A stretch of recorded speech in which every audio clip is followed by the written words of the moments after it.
Hi friends, welcome to Drona. We are discussing the chapter of supply under GST. That is nothing but concept of supply. In this chapter, just we completed section 7. Right now, we are going to discuss the provision of section 8. Section 8, it is nothing but composite and mixed supply. Right. Why this concept has been arised? Composite and mixed supply అనే concept ఎందుకు వచ్చింది చూద్దాం. Usually, while supplying of the good or service, apart from the delivery of the good or service, might be delivery of some other good or services are quite common in the ordinary course of the business, or might be to attract the customer. Apart from the delivery of the good, some additional services may be rendered. Otherwise, apart from the rendering of the service, some other goods might be delivered. In such a situation, we have to face difficulty that what is the nature of supply? What is the nature of supply? And how to determine the rate of GST? Being the supply involves various types of the goods or services. అంతేనమ్మా. So business చేయడంలో భాగంగా గూడ్ని supply చేసేటప్పుడు 1-2 సర్వీసులు ఇవ్వచ్చు. అలాగే సర్వీసెస్ని supply చేసేటప్పుడు కూడా 1-2 గూడ్స్ని ఇవ్వచ్చు. ఇలా ఒకటి. లేదు, ఒక గూడ్ని సప్లై చేయడంతో పాటు సమ్ అదర్ గూడ్స్ని సప్లై చేయొచ్చు. ఒక సర్వీస్ని ఇవ్వడంతో పాటు సమ్ అదర్ సర్వీసెస్ని కూడా ఇవ్వచ్చు. అది ఎందుకంటే జనరల్గా ఇవ్వడమే అలా అయినా ఉండొచ్చు, లేదు కస్టమర్ని అట్రాక్ట్ చేద్దామన్న ఉద్దేశంతో అయినా అలా ఇచ్చి ఉండొచ్చు. ఇలాంటప్పుడు మనకు అర్థం అవ్వాల్సింది ఏంటి, ఒక ట్రాన్సాక్షన్లో నెంబర్ ఆఫ్ గూడ్స్ ఇన్వాల్వ్ అయ్యి ఉన్నాయి, ఒక ట్రాన్సాక్షన్లో నెంబర్ ఆఫ్ సర్వీసెస్ ఇన్వాల్వ్ అయ్యి ఉన్నాయి. మరి ఇలాంటప్పుడు రేట్ ఆఫ్ జిఎస్టీ ఐడెంటిఫై చేయాలి. ఆ పర్పస్కే సెక్షన్ 8ని ఇంట్రడ్యూస్ చేశారమ్మా. There is a composite supply and mixed supply. First composite supply గురించి చెప్తాను. కాంపోజిట్ సప్లై అంటేనమ్మా, apart from the delivery of the good or service, delivery of some other goods or services are quite common, that is in the ordinary course of the business. In such a situation, such supply is known as composite supply. When it is a composite supply, there we have to identify which one is the principal supply, that is a predominant nature. Thereupon, whatever the rate of supply applicable to the principal supply, such rate will be applied on the whole value of the supply. ఒకసారి చూడండి, composite supply అంటే ఏమంటున్నాను, ఒక supply చేయడంతో పాటు దాంతోపాటు ఇచ్చినటువంటి some other goods or services అనేది అలా ఇవ్వడం quite common in the ordinary course of the business. అలాగే చేస్తారు. అలాంటప్పుడు మనం ఏం చేస్తాం, అందులో ఏదైతే ప్రిన్సిపల్ సప్లై అంటే మెయిన్ సప్లైగా ఉందో దాన్ని ఐడెంటిఫై చేసి దానికి ఏ రేట్ ఆఫ్ జిఎస్టీ అప్లై చేస్తామో ఆ రేట్నే టోటల్ వాల్యూ పైన అప్లై చేస్తాం. అంటే ఇప్పుడు సపోజ్ మనం మొబైల్ ఫోన్ పర్చేస్ చేస్తున్నాం అనుకోండమ్మా, ఈ ప్యాకెట్లో అందులో నెంబర్ 1 మొబైల్ ఫోన్ వస్తుందా,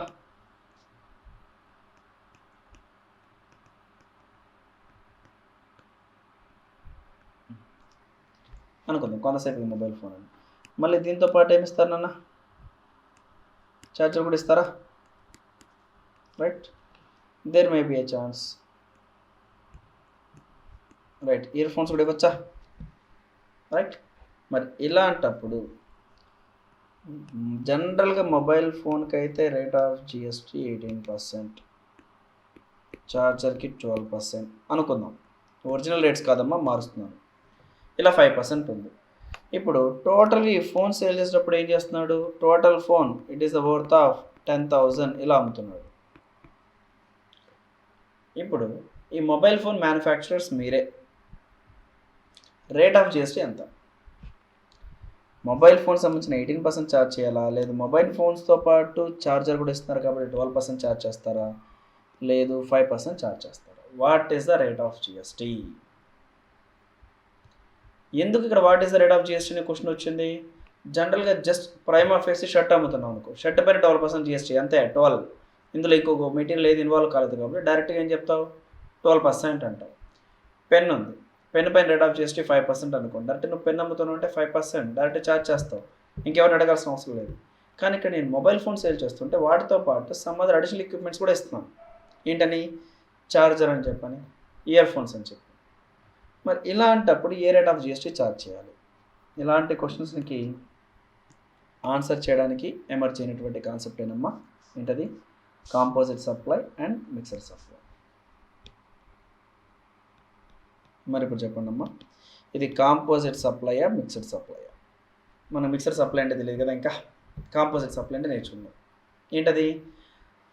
ఒక గూడ్ని సప్లై చేయడంతో పాటు ఇంకో గూడ్ని కానీ ఇంకో సర్వీస్ని కానీ సప్లై చేయడం quite common. That is in the ordinary course of the business it is quite common. Such supply is known as composite supply. మరి చెక్ చేసుకోండి, ఇది కాంపోజిట్ సప్లై కాదా? Yes, it is a composite supply. ఎలా చెప్తున్నారు? ఏ mobile manufacturing company అయినా సరే mobile ఫోన్ని అమ్మడంతో పాటు ఛార్జర్ని ఆర్ ఇయర్ ఫోన్స్ని ఇవ్వడం క్వైట్ కామన్, అంతే కదా? ఛార్జర్ ఇవ్వకుండా ఫోన్ అమ్మితే నువ్వు కొనుక్కుంటున్నావా?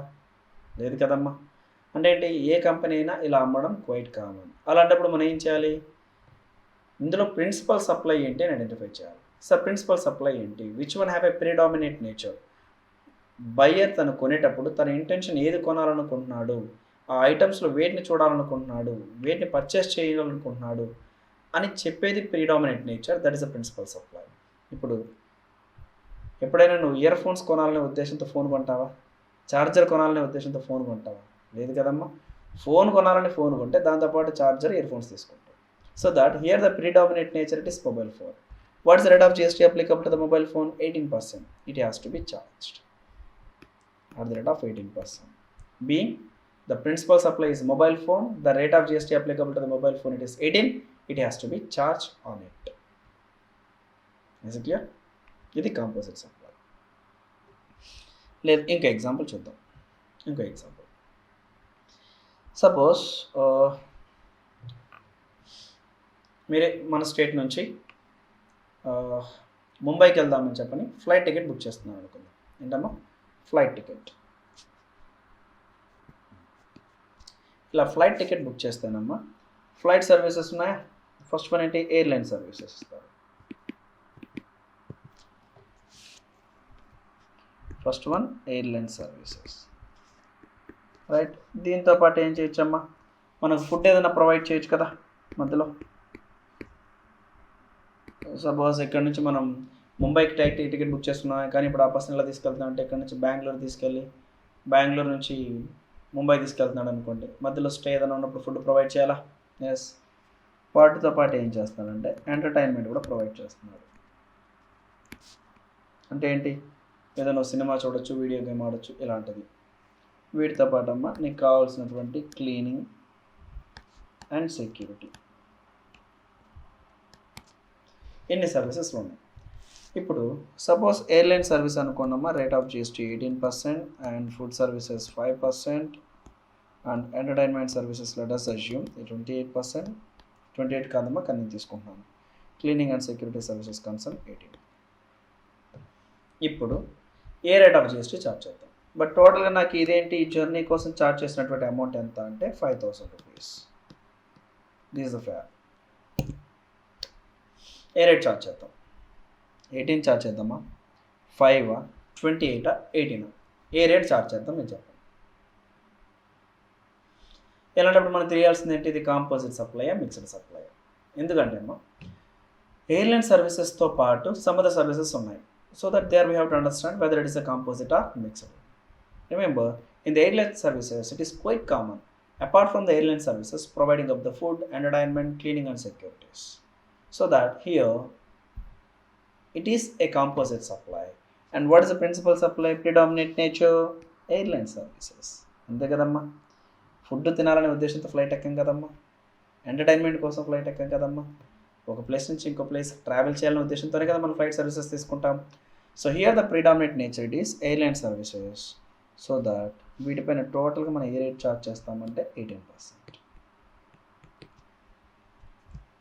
అండ్ దీన్ని కాంపోజిట్ సప్లై ఎందుకు అంటానంటే ఎయిర్లైన్ సర్వీసెస్తో పాటు food, entertainment, cleaning and security provide చేయడం అనేది in the ordinary course of the business it is quite common. Is it clear? ఇలా మనం కాంపోజిట్ సప్లైని ఐడెంటిఫై చేయాలి. మరి సెకండ్ వన్ ఏంటి సార్? Mixed supply. ఏంటమ్మా అది? Mixed supply. సరే సార్, మరి మిక్స్డ్ సప్లై అనేది మనం ఎలా ఐడెంటిఫై చేస్తాం? ఒక గూడ్ని డెలివరీ చేయడంతో పాటు ఇంకో గూడ్ని డెలివరీ చేయడం క్వైట్ కామన్ కాదమ్మా. Apart from the delivery of the good, delivery of some other good and rendering of the some other services are not quite common. It is not in the ordinary course of the business. In such a situation, there we can identify it is as a mixed supply. Once you identified it is as a mixed supply, first of all, you have to segregate the goods or services involved in the transaction. After segregation of the goods and services, ascertain or identify the rate of GST applicable to each and every good and services, out of which the highest rate of GST will be charged on total value of supply, being it is mixed supply. So ఎప్పుడైతే delivery of the good or సర్వీస్తో పాటు నువ్వు ఇచ్చిన additional goods and services quite common కాదు, బిజినెస్లో అలా ఇవ్వడం quite common కాదు అని తెలిసిందో అప్పుడు నీకేమని అర్థం అవ్వాలి, ఇది మిక్స్డ్ సప్లై అని అర్థం అవ్వాలి. ఎప్పుడైతే అది మిక్స్డ్ సప్లై అని అర్థమైందో వాటిలో నువ్వేం చేయాలి, ఏదైతే హైయెస్ట్ రేట్ ఆఫ్ జిఎస్టీ ఉందో ఆ వీటిని సెగ్రిగేట్ చేయండి. గూడ్ అండ్ సర్వీసెస్ ఏవైతే ఇన్వాల్వ్ అయ్యి ఉన్నాయో ట్రాన్సాక్షన్లో వాటిని సెగ్రిగేట్ చేసి ఎంతెంత రేట్ ఆఫ్ జిఎస్టీ అప్లికబుల్ అవుతుంది ఒక గూడ్కి ఒక సర్వీస్కి అందులో ఇన్వాల్వ్ అయిన వాటికి ఐడెంటిఫై చేయండి. అందులో హైయెస్ట్ రేట్ ఆఫ్ జిఎస్టీ తీసుకోండి, దాన్ని టోటల్ వాల్యూ పైన ఛార్జ్ చేయండి. That is the nature of mixed supply. Suppose ఎలా ఉంటుందని అంటేనమ్మా, సపోజ్ మనం ఒక షర్ట్ పర్చేస్ చేయాలని వెళ్ళాం. ఏంటమ్మా, షర్ట్. బట్ అక్కడికి వెళ్తే నాకు వచ్చిన కాంబో ఆఫర్ ఉంది. ఏంటది, షర్ట్తో పాటు వాచ్ ఉందమ్మా, వాటితో పాటు ఏదో ఒక టై ఇస్తున్నారమ్మా. ఇది టై, ఓకేనా, రైట్. సరే, బెల్ట్ కూడా ఏంటమ్మా, ఇది belt.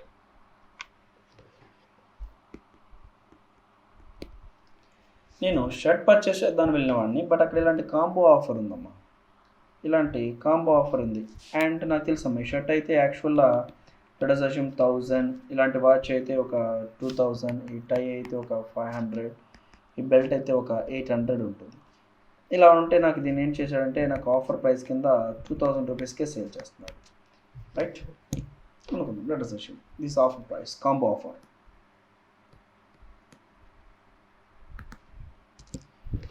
Now, when a transaction consists number of the goods or services, first of all we have to identify whether it is a composite supply or mixed supply.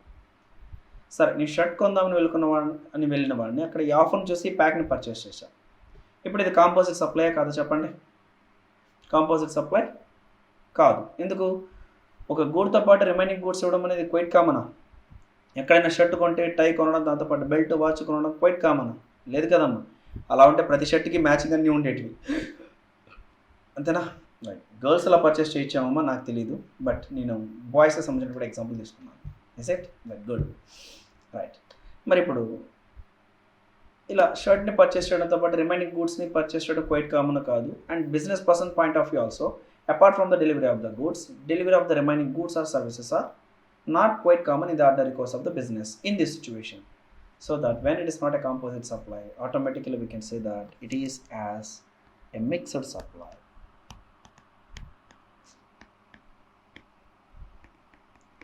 When it is a mixed supply, what we have to do?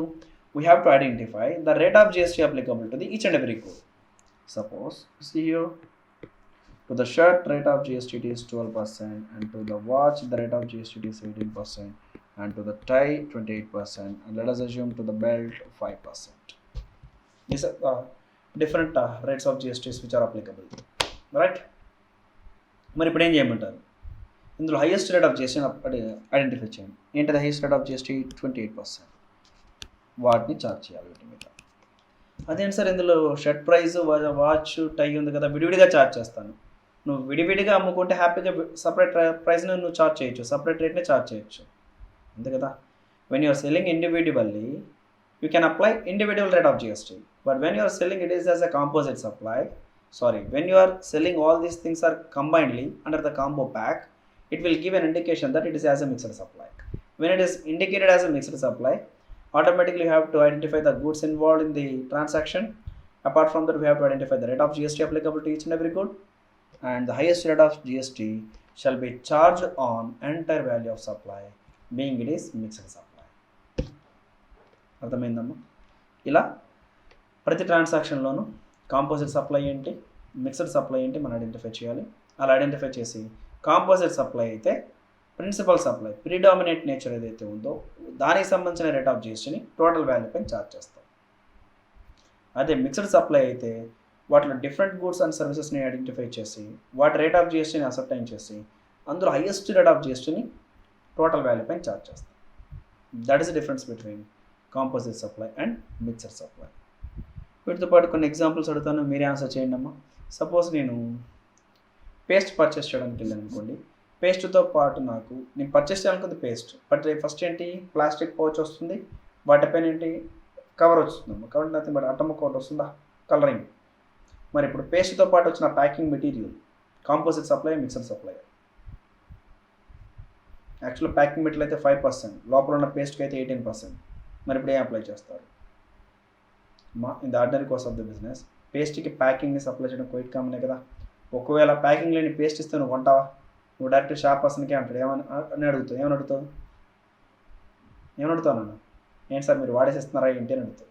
అంటే ఏంటి, packing material అనేది quite కామనా అంటే అది composite supply. పేస్ట్కి 18 and వాటికున్న packing మెటీరియల్కి 5%. But ఇందులో ఇది కాంపోజిట్ సప్లై అవ్వడం వల్ల మనం ఏం చేస్తాం, ప్రిన్సిపల్ సప్లైని ఐడెంటిఫై చేస్తాం. ఏది ప్రిన్సిపల్ సప్లై? పేస్టా ప్యాకింగ్ మెటీరియల్? పేస్ట్. కాబట్టి పేస్ట్కి ఏ రేట్ అప్లై అవుతుందో ఆ రేట్ చార్జ్ చేస్తాం. ఇలా క్రికెట్ బ్యాట్ పర్చేస్ చేస్తున్నాను, bat cover, bat rate apply చేస్తాం, కాంపోజిట్ సప్లై. ల్యాప్టాప్ కొన్నాను, ల్యాప్టాప్తో పాటు నాకు బ్యాగ్ ఇచ్చాడు, అక్కడ ఏంటి కాంపోజిట్ సప్లై. మళ్ళీ ఏంటి, కంప్యూటర్కి రేట్ అప్లై అవుతుందో టోటల్ వాల్యూ పైన కంప్యూటర్ రేట్ అప్లై చేస్తాను, being it is a composite supply. అంతేనా? మరి మిక్సర్ సప్లైకి చూద్దాం. మిక్సర్ సప్లైకి సంబంధించి సపోజ్ ఇక్కడ కాంబో ప్యాక్స్ ఏం చెప్పుకున్నాం, షర్ట్ ఇలాంటివి చెప్పుకున్నామా. సపోజ్ ఇంకోటి చూద్దాం. సపోజ్ నేను మొబైల్ ఫోన్ కొందామని వెళ్ళానమ్మా. మొబైల్ ఫోన్తో పాటు నాకు ఏం చేస్తున్నారు, 2 types of electrical goods. Suppose radio ఒకటని, వాచ్ అని ఒకటని, మొత్తం కాంబో ప్యాక్ పెట్టారు. ఇలా కాంబో ప్యాక్ కనపడగానే ఏంటది మిక్సర్ సప్లై. ఆ మిక్సర్ సప్లై అయినప్పుడు ఏం చేయాలి, నేను ఆటోమేటిక్గా ఐడెంటిఫై చేయి different goods, rate of GST ఏంటి, హైయెస్ట్ రేట్ని టోటల్గా చార్జ్ చేయండి. అంతేనా? నెక్స్ట్ సపోజ్ ఒక బిల్డింగ్ ఉందమ్మా. ఒక బిల్డింగ్లో ఏం చేశారంటే గ్రౌండ్ ఫ్లోర్నేమో రెసిడెన్షియల్ పర్పస్ తీసుకున్నారు అండ్ ఫస్ట్ ఫ్లోర్నేమో కమర్షియల్ పర్పస్కి తీసుకున్నారు ఒకే అగ్రిమెంట్లో. ఇలా ఒకే అగ్రిమెంట్లో తీసుకున్నప్పుడు ఏంటి, కాంపోజిట్ సప్లై, మిక్సర్ సప్లై నేను చెక్ చేసుకోవాలి. బట్ ఎప్పుడు అలా ఇవ్వడం క్వైట్ కామనా అంటే, అది ఫస్ట్ ఫ్లోర్ని గ్రౌండ్ ఫ్లోర్నేమో రెసిడెన్షియల్కి ఇవ్వడం, ఫస్ట్ ఫ్లోర్నేమో కమర్షియల్కి ఇవ్వడం అనేది ఏమన్నా ఆర్డినరీ కోర్స్ ఆఫ్ ది బిజినెస్లో క్వైట్ కామనా? కాదు. మరి అలాంటప్పుడు ఇక్కడ ఏంటి, ఇలా అగ్రిమెంట్ ప్రకారం ఫస్ట్ గ్రౌండ్ ఫ్లోర్ని రెసిడెన్షియల్, ఫస్ట్ ఫ్లోర్ని కమర్షియల్కి అలా చెప్పారనుకోండి, మనం ఏం చేస్తాం, టోటల్గా ఒక అగ్రిమెంట్లోనే ఉంది కాబట్టి మనం దాన్ని కాంపోజిట్ సప్లైగానే ట్రీట్ చేయాలి, మిక్సర్ సప్లైగానే ట్రీట్ చేయాలి. మరి ఎలా ట్రీట్ చేద్దాం? In the ordinary course of the business, it is not the quite common to render the services in such a manner, so that it is a mixed supply. For mixed supply అన్నప్పుడు ఏం చేద్దాం, ground floor residential rate of GST nil, exam నాన్న మనం చదువుకుంటాం section 11లో. మళ్ళీ first floor రెంట్కి ఇచ్చామా, commercial purpose taxable 18%. మరి ఏ rate charge 18%, total value pi charge చేస్తాం. అంటే ఏంటి సార్, రెసిడెన్షియల్ బిల్డింగ్ కూడా గ్రౌండ్ ఫ్లోర్ రెసిడెన్షియల్ కూడా ట్యాక్సబుల్ అయిపోతుందా? ఎస్. ఎందుకు sir, being it is mixer supply. అంతేనా? సో ఒక హౌస్ ఉంది, ground floor first and second. ఇదేమో మనం రెసిడెన్షియల్కి ఇచ్చాం, residential purpose which is exempt. But ఈ రెండింటినేమో కమర్షియల్కి ఇచ్చాం, ఇదేమో taxable at the rate of 18%. మరి ఇప్పుడు ఇదేంటిది, mixed supply, composite సప్లైయా? Mixed supply కాబట్టి ఏం చేద్దాం, సపోజ్ పైన 2 floors rent 30,000, ground floor rent 10,000 అనుకోండి, టోటల్ వాల్యూ ఎంత 40,000. ఇప్పుడు 40,000 పైన ఏ రేట్ ఛార్జ్ చేయాలి, 18%, హైయెస్ట్ రేట్ని ఛార్జ్ చేయాలి. అదే సార్ ప్రపోర్షనేట్ క్లెయిమ్ చేస్తాను, గుర్తుపెట్టుకుని సింగిల్ అగ్రిమెంట్ కింద ఇచ్చాం. సింగిల్ అగ్రిమెంట్ కింద ఇలా 2 floors-ని ఇచ్చినప్పుడు ఫస్ట్ అది కాంపోజిట్ అండ్ మిక్స్డా మనం చెప్పాలి. అది మిక్స్డ్ సప్లై అయిపోయింది కాబట్టి హైయెస్ట్ రేట్ ఆఫ్ చేసి వాటిపైన ఛార్జ్ చేస్తాం. Is it clear? సపోజ్ నువ్వు వీటిని సపరేట్ అగ్రిమెంట్ కింద సపరేట్ పర్సన్స్కి ఇచ్చి ఉంటే might be answer will be different. Ground floor నువ్వు రెసిడెన్షియల్కి ఎగ్జామ్షన్ క్లెయిమ్ చేయొచ్చు, 5 floor ఏవైతే ఉన్నాయో వాటిని ట్యాక్సబుల్ చేయొచ్చు. బట్ ఇక్కడ నువ్వు ఒకే అగ్రిమెంట్ కింద సర్వీస్ ఇవ్వడం వల్ల అది కాంపోజిట్ సప్లై, మిక్సర్ సప్లై అని మనం ఐడెంటిఫై చేయాల్సి వచ్చింది. Is it clear? So that these are the various examples in relating to the composite and mixed supply. ఇక్కడ ఇచ్చినటువంటి కాన్సెప్ట్ని ఒకసారి చదువుకోండి అమ్మా. నేను ఇప్పుడు ఏవైతే సెంటెన్సెస్ చెప్పానో అవే ఉన్నాయి, ఈజీగా అర్థమవుతుంది. So this the concept of composite and mixed supply. Right. మరి దీంతో పాటు అమ్మా కొత్తగా రీసెంట్గా ఇచ్చినటువంటి క్లారిఫికేషన్స్ ఏంటంటే, supply of printed books, pamphlets, brochures, envelope, annual reports, leaflets, cartons, boxes, etc. printed with design or logo. ఇది ప్రింటింగ్కి సంబంధించినటువంటి క్లారిఫికేషన్ అమ్మా. మీకు జనరల్ క్వశ్చన్ అడుగుతున్న ఆన్సర్ చేయండి. ప్రింటింగ్ అనేది సప్లై ఆఫ్ ద గుడ్ సర్వీసా? ప్రింటింగ్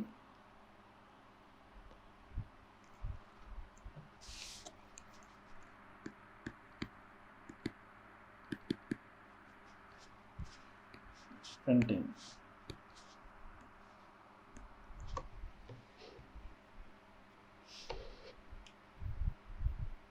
ఏంటమ్మా చెప్పాలి. మీరు సర్వీస్ అన్నారనుకోండి, నేను గుడ్ కూడా అంటాను. ఎందుకు? సపోజ్ మీరు వెడ్డింగ్ కార్డ్స్ ఇచ్చారనుకోండి, ప్రింట్ చేసి గుడ్ ఇస్తాడు. ప్రింట్ చేయడం సర్వీస్, మరి కార్డ్ ఇవ్వడం గుడ్. ఇంతనా పాంప్లెట్స్ అండ్ రెడీమేడ్ గార్మెంట్స్కి సంబంధించినటువంటి బాక్సెస్, వాటి మీద మీకు శారీ డిజైన్స్ కానీ బ్రాండ్ డిజైన్స్ కానీ అవన్నీ వస్తూ ఉంటాయి. మరి ఇది కూడా సర్వీసా? ఇలా ప్రింటింగ్ అనేది కూడా సర్వీస్ అని క్లాసిఫై చేయడానికి అమ్మ వీటి కోసం చిన్న క్లారిఫికేషన్ ఇచ్చారు. అదేంటో చూడండి. ఈ ప్రింటింగ్ సంబంధించినటువంటి వోచర్స్ అయినా సరే, బాక్సెస్ అయినా సరే, ప్యాకింగ్ మెటీరియల్స్ అయినా సరే, లేదు బుక్స్ అయినా సరే, వీటన్నిటికి సంబంధించి ఫస్ట్ వన్ మనం చెక్ చేసుకోవాల్సింది ఏంటి అంటే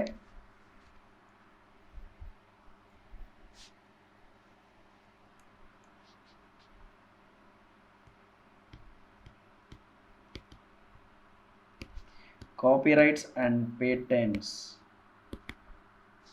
are vested in the hands of recipient. That means a person who receiving printing services, he have a copyrights, he have a patent rights on the printing content. ఏదైతే printing జరుగుతుందో ఆ printing content పైన రెసిపియంట్కి, అంటే ఆ printing చేయించుకుంటున్న పర్సన్కి rights ఉన్నాయి. అంటే suppose నువ్వే డిటిఐడిటి బుక్స్ బాగా రాశావు, ప్రింటింగ్ చేయించుకోవాలి. ఒక మంచి పబ్లిషర్ దగ్గరికి వెళ్ళి ఏం చేస్తావు, ఇది ప్రింటింగ్ వేయమంటావు. ఇప్పుడు ఆ పర్సన్ ప్రింటింగ్ మాత్రమే చేస్తాడు, ఇంకేమి డిజైన్స్ అవి ఏం చేయడు, అంతే కదమ్మా. మళ్ళీ ఆ ప్రింటింగ్ మోడిఫికేషన్స్ ఏం చేయడు. ఏం సార్ ఎగ్జామ్షన్ లిమిట్ తక్కువ ఇచ్చారండి, కొంచెం పెంచండి సార్, ఏమవుతుందని మనం అడుగుతారా ఏంటి? మనం అంటాం, బలాడయ్యా నీకేం తెలుసు కానీ దాని గురించి, నేను రాసింది నాకు తెలుసు, నువ్వు జస్ట్ ప్రింట్ చేయవయ్యా అంటాం. అంటే అప్పుడు మీనింగ్ ఏంటి? Recipient have a copyrights and patents. అలాంటప్పుడు ప్రింటర్ చేసినటువంటి యాక్టివిటీ, ఆ ప్రింటింగ్ యాక్టివిటీ ఎవరైతే చేస్తారో ఆ పర్సన్ చేసింది ఏంటి అంటే supply of service. Just he did the activity of printing, so that the activity of the printing here it is service. అంతేనా? వీటికి ఎగ్జాంపుల్ ఏంటంటే మనం చెప్పుకున్నట్టు బుక్స్ ప్రింటింగ్, ఇంకేమైనా ఫార్ములాస్ ప్రింటింగ్, రైట్? నీకు ఏదైనా స్పెసిఫైడ్ కంటెంట్, నువ్వు రికార్డ్ చేసినటువంటి కంటెంట్, సాంగ్స్ ఇలాంటివి నువ్వు మాత్రం ప్రింట్ చేయించుకోవడం. There the activity of the printer it is supply of service. And second, any other situation. Any other situation అంటే ఏంటి? The recipient does not have any copyrights or patents. Suppose సింపుల్గా వెళ్తాడు, sir నాకు ఆ పెళ్లి card ready చేసేయమంటారు. మీరేంటో ఆయన ఏం చేస్తాడు, కంటెంట్ అంతా అతనే రెడీ చేస్తాడు. ఇదిగోండి సార్, ఇది బాగుందా, ఇలా ఉందా, ఏ డిజైన్ కావాలి మొత్తం చూపిస్తాడు. అందులో రెసిపియంట్ కదా కాపీరైట్ పేటెంట్స్ ఏమైనా ఉన్నాయా? పెళ్లి కార్డు కంటెంట్ మీద అలాంటిది ఏం లేదు కదమ్మా. ప్యాకింగ్ మెటీరియల్ ఇస్తాం, సార్ మాకు ఇలా కావాలి, ఇలా డిజైన్ కావాలి అంటారు. వోచర్ అండ్ పాంప్లెట్స్ ఇలాంటివన్నీ ఇస్తాం. ప్రింటర్ ఏం చేస్తాడు, తను డిజైన్స్ మోడల్స్ అన్నిటిని చూపించి ఏది కావాలో అలా రెడీ చేస్తాడు. బేసిక్లీ అలాంటి వాటిపైన రెసిపియంట్కి ఎటువంటి పేటెంట్ కాపీరైట్స్ అనేటివి ఉండదమ్మా. అలాంటప్పుడు ప్రింటింగ్ చేసి నీకు మెటీరియల్స్ ఇచ్చాడు కదమ్మా, అక్కడ అలాంటి యాక్టివిటీ సప్లై ఆఫ్ గూడ్స్ ఇలా ట్రీట్ చేయాలి. వోచర్స్, పాంప్లెట్, ప్యాకింగ్ మెటీరియల్ ఇలాంటివి ఇక్కడ వస్తాయి. బేసిక్లీ సో ప్రింటింగ్కి సంబంధించినటువంటి యాక్టివిటీ సర్వీస్ కూడా అవుతుందా అని అంటే మనం చెక్ చేసుకోవాల్సింది ఏంటి? బాబు ప్రింటర్, నువ్వు ఎవరికైతే ఆ వర్క్ చేయిస్తున్నావో ఆ రెసిపియంట్కి ఈ కంటెంట్ మీద కాపీరైట్స్ పేటెంట్స్ ఏమైనా ఉన్నాయా? ఎస్ సార్ ఉన్నాయి అన్నాను అనుకోండి. ఇప్పుడు ఈ ప్రింటర్ పర్సన్ చేసినటువంటి యాక్టివిటీ ఏంటి? Supply of service. And second one, suppose Babu printer, ఈ ప్రింటింగ్ ఎవరైతే ఇచ్చాడో ఆ పర్సన్కి ఈ కంటెంట్ మీద కాపీరైట్స్ పేటెంట్స్ ఏమైనా ఉన్నాయా? సార్ అలాంటివి ఏమీ లేవు సార్. అలాంటప్పుడు నువ్వు చేసే యాక్టివిటీ ఏంటి? Supply of good. In such a manner, we have to identify the rate of GST and the eligibility for composition scheme also. ఏంటి sir eligibility for composition scheme అంటున్నారు? చెప్తాను, నెక్స్ట్ చాప్టర్ చెప్తాను. It is one of the clarification అమ్మా. And second clarification, activities of bus body building, right? The principal supply may be determined on the basis of the facts and circumstances of the each case. ఏంటో చెప్తాను. Activity of bus body building.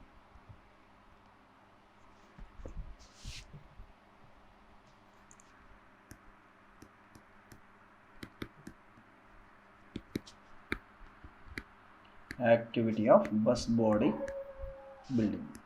Bus body building అంటేనమ్మా, యాక్చువల్గా మనం bus కానీ lorry కానీ కొనాలి అనుకోండమ్మా, first మనకి డైరెక్ట్గా షేప్ ఇచ్చారమ్మా. ఫస్ట్ చాసెస్ అవైలబుల్ అవుతుంది, వెహికల్కి సంబంధించిన చాసెస్. అంటే ఏంటి అంటే, మీరు అప్పుడప్పుడు హైవేలో చూస్తూ ఉంటారు, లారీ వెళ్తూ ఉంటుంది, లారీకి స్టీరింగ్ ఉంటుంది, డ్రైవర్ సీట్ ఉంటుంది, పక్కన సీట్స్ ఉండవు, వెనక బాడీ ఏమీ ఉండదు, ఇంకా ముందర కూడా అద్దం ఉంటే ఉండొచ్చు, లేకపోతే లేదు. గుర్తొస్తుందా? దాన్ని చాసెస్ అంటాం.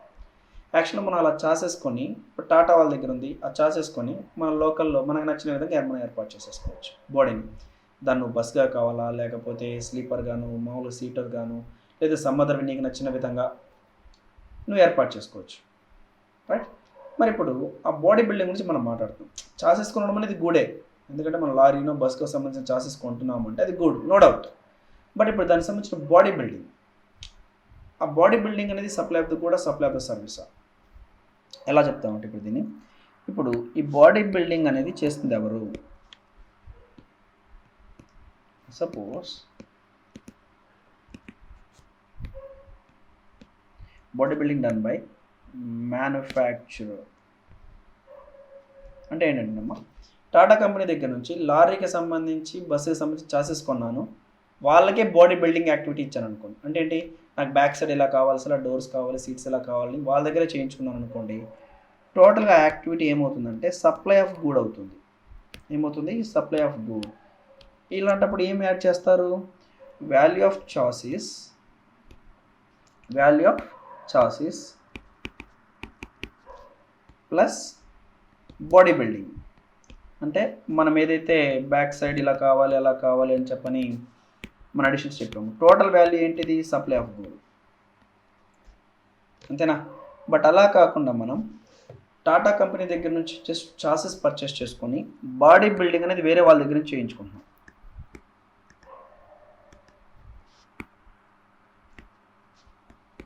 Body building done by other than manufacturer. అలాంటప్పుడు ఇదేమవుతుంది? సప్లై ఆఫ్ సర్వీస్ అవుతుంది. ఏమవుతుందమ్మా? Supply of service. Is it clear? Right, this the body బిల్డింగ్కి సంబంధించినటువంటి క్లారిఫికేషన్. ఇలాంటివన్నీ ప్రాక్టికల్వి, ఫ్యూచర్లో మనకి ఇలాంటి ప్రాబ్లమ్స్ వస్తూనే ఉంటాయి.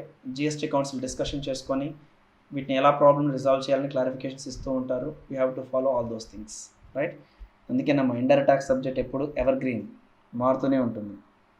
Next, retreading of tyres. Predominant element is process of retrading, which is supply of service. Rubber used for retrading is an ancillary supply. Supply of retrading tires, where the old tires belonging to the supplier of retraded tires is a supply of the good. సరే, ఇక్కడ చెప్పినటువంటి activity నేను ఎక్స్ప్లెనేషన్తో చెప్తానమ్మా. Suppose ఇప్పుడు MRF company ఉంది. MRF ఏం produce చేస్తారమ్మా? టైర్సేనా? Right. ఇప్పుడు ఈ టైర్స్ని సేల్ చేసేటప్పుడు అమ్మా, టైర్స్ని సేల్ చేసేటప్పుడు ఏం చేయొచ్చు అంటే, టైర్ వాల్యూతో పాటు రీట్రేడింగ్కి సంబంధించినటువంటి, రీట్రేడింగ్ అంటే ఏం సార్? ఇప్పుడు మా స్కూటర్కి సైకిల్కి సంబంధించిన టైర్స్ ఉన్నాయమ్మా, అరిగిపోతే టైర్ మొత్తాన్ని పడేస్తాం, అంతేనా? బట్ గుర్తుపెట్టుకోండి, లారీస్కి బస్సెస్కి ఉన్నటువంటి బిగ్ సైజ్ టైర్స్ అరిగిపోతే వాటిని పడేయరు. అరిగిపోతే ఆ పైన కంటెంట్ వచ్చేస్తుందమ్మా, కట్ చేసి వాటిని రీట్రేట్ చేయొచ్చు. అంటే ఏంటి? ఆ గ్రిప్ ఏదైతే ఉందో ఆ గ్రిప్ని మళ్ళీ ఏర్పాటు చేయొచ్చు. Is it? ఇప్పుడు సపోజ్ ఎంఆర్ఎఫ్ కంపెనీ టైర్ని సేల్ చేయడంతో పాటు, సపోజ్ టైర్ని ఒక 10,000 సేల్ చేస్తుంది, రీట్రేడింగ్ మీకు ఫస్ట్ టైం నేను ఫ్రీగా ఇస్తానండి, బట్ దానికి చార్జెస్ 2,000 అవుతుందని చెప్పి ఇలా అమ్ముతున్నాను అనుకోండి. ఇప్పుడు రీట్రేడింగ్కి టైర్ అనేది సేల్ ఆఫ్ గుడే అమ్మా, నో డౌట్. బట్ ఫ్యూచర్లో సర్వీస్ ఇస్తానని గూడ్తో పాటు కలెక్ట్ చేసావు కదా, ఫ్యూచర్లో రీట్రేడింగ్ చేయిస్తానని ఇలా టైర్ వాల్యూతో పాటు నువ్వు రీట్రేడింగ్ అమౌంట్ కలెక్ట్ చేసావు కదా, మరి ఇది గూడా సర్వీసా అంటే టైర్ సేల్ చేసిన కంపెనీయే ఫ్యూచర్లో సర్వీస్ అని వారంటీ అని ఇలాంటి వాటి కోసం ఏదైనా మనీ తీసుకుంటే అది సప్లై ఆఫ్ ది గూడ్ అవుతుంది కానీ సర్వీస్ కాదు. ఈవెన్ మనం బైక్ కొంటామా, ఫస్ట్ 3 సర్వీసెస్ ఫ్రీ అంటారా? ఆ 3 సర్వీస్ ఫ్రీ ఏం కాదమ్మా, బైక్ వాల్యూలు యాడ్ చేస్తారు. యాక్చువల్గా బైక్ 55,000 అమ్మాలనుకోండి కంపెనీ, బైక్స్ కంపెనీ, మన దగ్గర ఏమంటారు 55,000 అని చెప్పకుండా sir bike 60,000 sir 3 services free అంటాడు. అంటే అప్పుడు మనకి 3 సర్వీసెస్కి ఎంత ఛార్జ్ చేసినట్టు 5,000.